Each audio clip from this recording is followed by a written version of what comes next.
طالبان کے ترجمان نے فوری انتخابات کے امکان کو تو ایک طرح سے رد کر دیا ہے، لیکن ملک کے نئے آئین پر کام کرنے کا ذکر انہوں نے ضرور کیا۔ احمد رشید افغانستان، طالبان، امریکہ کی افغان جنگ اور وسطی ایشیا پر کئی کتابوں کے مصنف ہیں۔ احمد رشید کے مطابق وہ آئین جو تمام افغان دھڑوں کی شرکت کے بغیر بنے گا قابل قبول نہیں ہوگا۔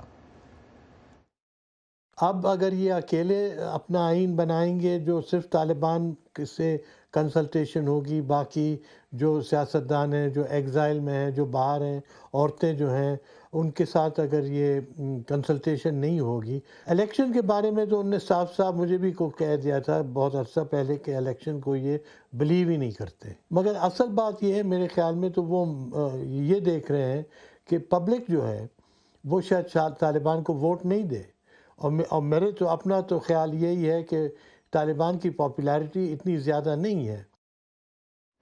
اعلان کردہ کابینہ میں تمام افغان دھڑوں اور خواتین کی نمائندگی نہ ہونے کے اعتراض پر طالبان کہتے آئے ہیں کہ یہ ایک عارضی کابینہ ہے۔ یہ بات سہیل شاہین نے بھی مولانا کاظم شاہ سے اپنے انٹرویو میں دہرائی۔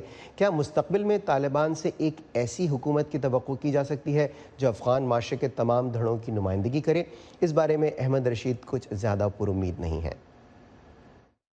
اصل بات یہ ہے کہ طالبان کا اتنا سخت موقف اس کابینہ میں انہیں دکھایا ہے، ان کو اب کسی کو نکالنا بھی بہت مشکل ہے۔ یہ کیسے حقانی اس کو نکالیں گے یا ملا حسن کو نکالیں گے لیڈرشپ رول سے؟